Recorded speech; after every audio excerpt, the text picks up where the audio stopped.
Hello guys, welcome back to my YouTube channel SKM study a way of success में हूं आपका educator Shivam Mishra.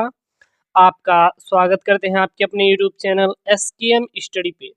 और प्यारे बच्चों, आपके आज लेके आए हैं क्लास 12 फिजिक्स सबसे महत्वपूर्ण अति लघुत्तरीय प्रश्न, वो भी कितने अध्याय 10, 11, 12 यानी कि अध्याय 10 से लेकर 12 तक के प्रश्न लेके आए हैं। और जो आपके बोर्ड परीक्षा में बार बार रिपीट किए जा रहे हैं। इसमें आपको न्यूमेरिकल के साथ साथ प्यारे बच्चों परिभाषा भी देखने को मिलेगी। और वीडियो का लाइक टारगेट प्यारे बच्चों 100 लाइक टारगेट है, ज़्यादा नहीं है। और मैं आशा करता हूं कि आप लोग लाइक टारगेट पूरा करवा देंगे। और हाँ, एक चीज़ है प्यारे बच्चों, अपने दोस्तों के साथ वीडियोस को जरूर से जरूर शेयर करना। अपने दोस्तों के साथ वीडियोस को क्या करेंगे, जरूर से जरूर शेयर करेंगे। और अपने दोस्तों को बता दीजिए कि एसकेएम स्टडी पे सारी चीज़ की तैयारी कराई जा रही है, तो चैनल से जरूर जुड़े। और सारी पीडीएफ प्यारे बच्चों आपको टेलीग्राम चैनल एसकेएम स्टडी पे मिल जाएगी, जाके एसकेएम स्टडी टेलीग्राम को ज्वाइन करें और अपने दोस्तों को बताएं कि वो टेलीग्राम ज्वाइन करके अपनी पढ़ाई सबसे बेहतरीन बनाएं, वो भी किसके साथ प्यारे बच्चों, एसकेएम स्टडी के साथ। ठीक है ना। कोई भी दिक्कत आ रही, कहीं से भी कोई प्रॉब्लम है प्यारे बच्चों, कमेंट कर दीजिए। आपकी सारी तैयारी, सबसे बेहतरीन तैयारी प्यारे बच्चों हम कराएंगे। आपका यूट्यूब चैनल एसकेएम स्टडी करवाएगा, इसलिए आपको बिल्कुल भी परेशान नहीं होना है, बल्कि आपको अच्छे से तैयारी करनी है हमारे साथ। ठीक है ना। चलिए तो वीडियो को हम लोग शुरू करते हैं। सबसे पहला प्रश्न है यहाँ पे, सबसे पहला प्रश्न है क्या कि निम्नलिखित प्रकाश स्रोतों से उत्पन्न प्रकाश के तरंगाग्र की आकृति क्या होगी। निम्नलिखित प्रकाश स्रोतों से उत्पन्न यानी कि कौन कौन से प्रकाश स्रोत हैं प्यारे बच्चों। एक बिंदु स्रोत है, दूसरा पतले सरल रेखीय स्रोत है। इससे तरंगाग्र की आकृति कैसी होगी। यदि कोई प्यारे बच्चों प्रकाश उत्पन्न होगा किससे, बिंदु स्रोत से, तो उस तरंगाग्र की जो आकृति होगी वह गोलीय होगी। अगर कोई बिंदु स्रोत से उत्पन्न होगा तो कैसी होगी उसकी आकृति, गोलीय होगी। यदि पतले सरल रेखीय स्रोत से उत्पन्न होगा तो उसकी जो आकृति होगी वह कैसी होगी, वह हमेशा हमेशा बेलनाकार होगा। किस आकृति की तरह होगा, तो बस एक ही होगा प्यारे बच्चों, बेलनाकार आकृति की तरह होगा। क्लियर है। अगला यहाँ पे प्रश्न है, प्रश्न क्या है प्यारे बच्चों, सूर्य के प्रकाश के लिए पृथ्वी पर, सूर्य के प्रकाश के लिए पृथ्वी पर तरंगाग्र की आकृति कैसी होती है। सूर्य के प्रकाश के लिए पृथ्वी पर तरंगाग्र की आकृति जो होती है प्यारे बच्चों वो कैसी होती है। तो सूर्य के प्रकाश के लिए पृथ्वी पर तरंगाग्र की आकृति गोलीय होती है।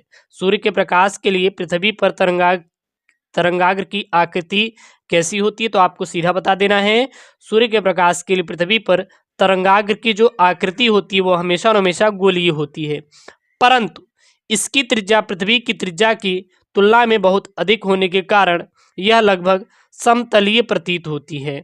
और इसकी जो त्रिज्या होती है वह पृथ्वी की त्रिज्या क्या होती है, तुलना में बहुत ही अधिक होती है।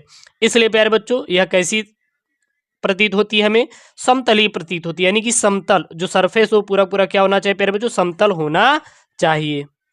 अब यहाँ प्यारे बच्चों कुछ न्यूमेरिकल हैं और आपके चैप्टर 10 से ही हो, कौन से प्यारे बच्चों, तरंग प्रकाश की। चैप्टर का नाम क्या है, तरंग प्रकाशी से ये न्यूमेरिकल है, बहुत इंपॉर्टेंट है। यहाँ पे न्यूमेरिकल क्या है, उस पदार्थ का अपवर्तनांक क्या है, उस पदार्थ का अपवर्तनांक क्या है जिसमें प्रकाश की चाल 2.3 इंटू 10⁸ मीटर प्रति सेकेंड है। यानी कि उस पदार्थ का अपवर्तनांक निकालना है। अपवर्तनांक का मतलब क्या निकालना है, यह निकालना है जिसमें जो प्रकाश की चाल है क्या है, 2.3 इंटू 10⁸ प्लस 8 मीटर पर सेकेंड है। तो यहाँ पे क्या है, यहाँ पे है प्रकाश की चाल। प्रकाश की चाल कितनी है, 3 इंटू 10⁸ मीटर पर सेकेंड है। और वस्तु में प्रकाश की चाल क्या है, उस पदार्थ में प्रकाश की चाल कितनी है, यू बराबर कितना दिया है प्यारे बच्चों, यहाँ पे इसको स्मॉल यू से भी दिखा सकते हैं। तो कितना दी है, 2.3 इंटू 10⁸ मीटर पर सेकेंड दिया है। और निकालना क्या है, यहाँ पे अपवर्तनांक निकालना है, यानी कि एन का मान यहाँ प्यारे बच्चों फाइंड आउट करना है। तो फाइंड आउट करना है, तो चलिए हम लोग प्यारे बच्चों सूत्र आपको पता होगा, पदार्थ का अपवर्तनांक का, किसका, पदार्थ का अपवर्तनांक, पदार्थ का अपवर्तनांक यानी कि एन बराबर फार्मूला क्या होता है, तो वो होता है प्यारे बच्चों C/U होता है, C/U होता है। C की वैल्यू कितनी है, 3 इंटू 10⁸ मीटर पर सेकेंड है। और U की वैल्यू कितनी है, 2.3 इंटू 10⁸ मीटर पर सेकंड है। मीटर पर सेकंड से मीटर पर सेकंड कैंसिल हो गया, 10⁻8 नीचे भी 10⁻8 ऊपर भी कैंसिल हो गया। 3 में 2.3 का करेंगे प्यारे बच्चों भाग, तो इसका आएगा 1.3 और यही आपका क्या है प्यारे बच्चों, आपका आंसर है, यानी कि यही क्या है, आपका उत्तर है। ठीक है ना। चलिए अगला प्रश्न, यहाँ पे प्रश्न क्या है, हीरे का अपवर्तनांक 2 है। हीरे का अपवर्तनांक कितना है, 2 है। उसमें प्रकाश की चाल ज्ञात कीजिए।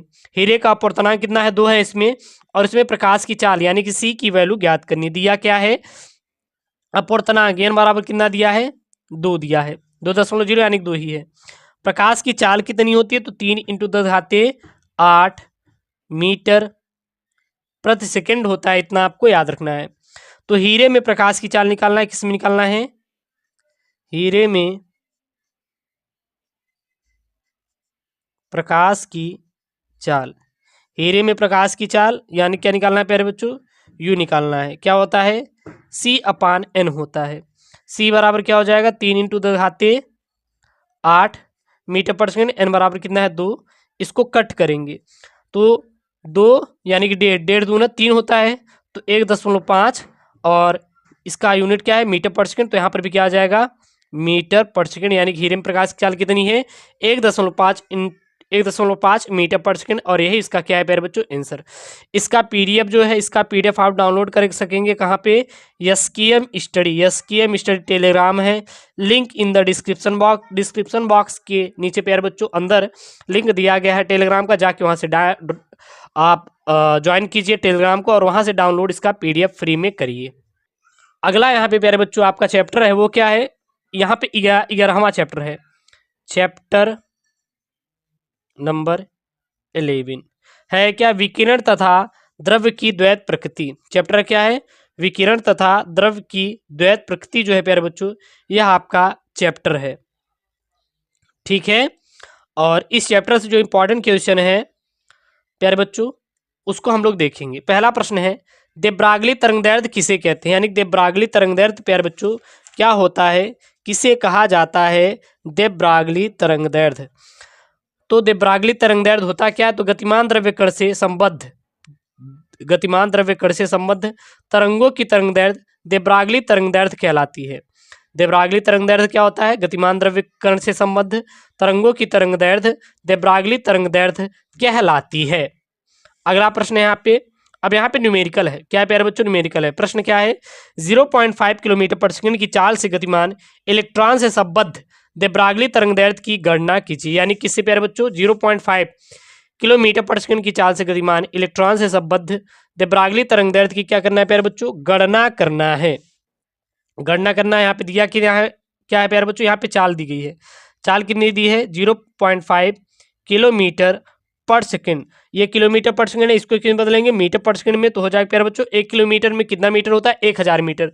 कर देंगे गुणा, यानी 0.5 × 1000 मीटर पर सेकंड कितना आ जाएगा, 500 मीटर प्रति सेकंड आ जाएगा। ठीक है ना। और लेमडा का मान यहाँ पे निकालना है प्यारे बच्चों, किसका मान निकालना है, लेमडा का, तरंगदैर्ध्य का मान निकालना है। और यू का मान कितना दिया है, इतना आपको दिया ही है प्यारे बच्चों। एम का मान प्यारे बच्चों कितना होता है, किसका, इलेक्ट्रॉन का मास कितना होता है, तो इलेक्ट्रॉन का जो द्रव्यमान होता है, याद रखना 9.1 × 10⁻31 होता है। कितना होता है, 9.1 × 10⁻31 होता है। हमें निकालना क्या है प्यारे बच्चों, लेमडा निकालना है। तो लेमडा बराबर हो जाएगा H/mu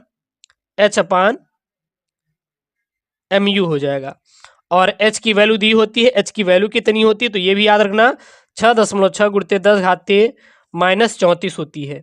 H की वैल्यू आपका हमेशा कितना होगा, 6.6 × 10⁻34, यह वैल्यू हमेशा फिक्स होती है। और M का मान भी प्यारे बच्चों फिक्स होता है, किसके लिए, इलेक्ट्रॉन के लिए, कितना होता है, 9.1 × 10⁻31। और चाल कितनी दी है, यहाँ पे यू 500 दिया है। इसको करेंगे कट, तो इसका आंसर क्या आ जाएगा, वह आ जाएगा प्यारे बच्चों 1.467 × 10⁻6 मीटर, 6 मीटर। और 10⁻6 को क्या लिख सकते हैं, एंगस्ट्राम, तो 1.467 एंगस्ट्राम, और यही इसका क्या है प्यारे बच्चों, आंसर है, यही क्या है, इसका उत्तर है। ठीक है, नोट कर लीजिए। अगला प्रश्न यहाँ पे, प्रश्न क्या है प्यारे बच्चों? प्रश्न है एक फोटान जिसकी ऊर्जा 66.3 इलेक्ट्रॉन वोल्ट है। एक फोटान जिसकी ऊर्जा कितना है 66.3 इलेक्ट्रॉन वोल्ट है, उसकी तरंगदैर्घ्य कितनी होगी? एक फोटान जिसकी ऊर्जा 66.3 इलेक्ट्रॉन वोल्ट है, उसकी तरंगदैर्घ्य कितनी होगी, यह निकालना। देखिए यहाँ पे एच की वैल्यू जो है दिया है, यानी किसी किसी सवाल में एच की वैल्यू दिया रहेगा, किसी किसी सवाल में एच की वैल्यू नहीं दिया रहेगा। तो सबसे पहले इलेक्ट्रॉन की ऊर्जा यानी कि ई बराबर कितना दिया है, तो ई बराबर इन्होंने दिया है 66.3 इलेक्ट्रॉन वोल्ट, और एक इलेक्ट्रॉन वोल्ट में कितना जूल होता है, तो 1.6 गुणित 10⁻19 जूल होता है। तो इसको बदल सकते हैं 66.3 गुणित 1.6 इंटू 10⁻19 जूल ऊर्जा आ गया। और एच की वैल्यू दी है, सी की वैल्यू दी है, हमें निकालना क्या, लेमडा यानी तरंगदैर्घ्य। तो लेमडा बराबर क्या हो जाएगा, Hc/E, ये फार्मूला होता है, या फिर E बराबर Hc/लेमडा।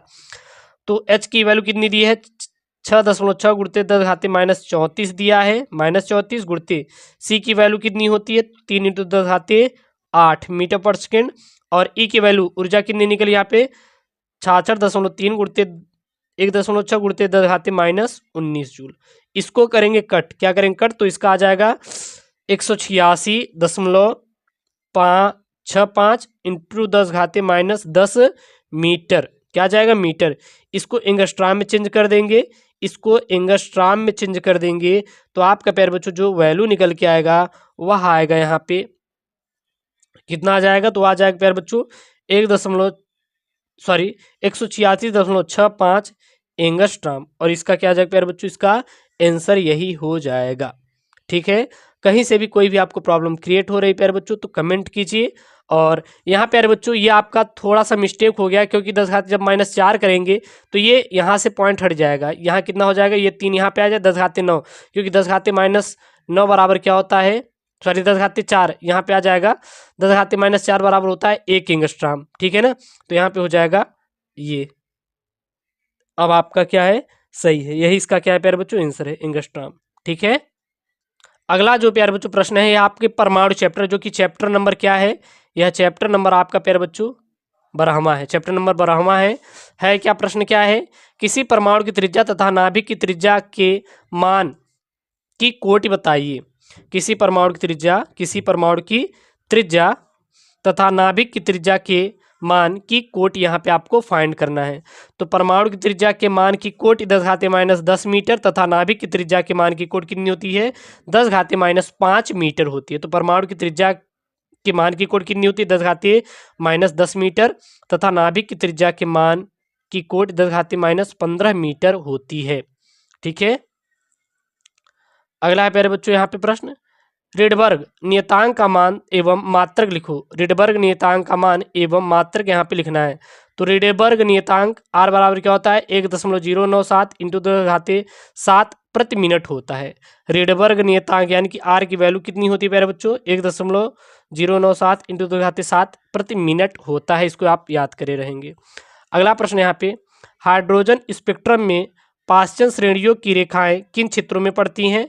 तो हाइड्रोजन स्पेक्ट्रम में पाश्चन श्रेणियों की जो रेखाएं होती हैं वह प्यारे बच्चों औरक्त क्षेत्रों में पड़ती है। किसमें पड़ती है, औरक्त क्षेत्रों में पड़ती हैं।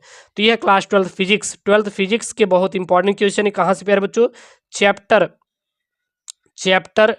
10 से 12 तक। ठीक है ना, तो इसको आप तैयार कर लीजिए, बहुत ही इंपॉर्टेंट है। ऐसी वीडियो चाहे तो चैनल को सब्सक्राइब करिए, वीडियो को लाइक करिए, जाके प्यारे बच्चों PDF टेलीग्राम से जरूर डाउनलोड करिए। ओके दोस्तों, थैंक यू, जय हिंद।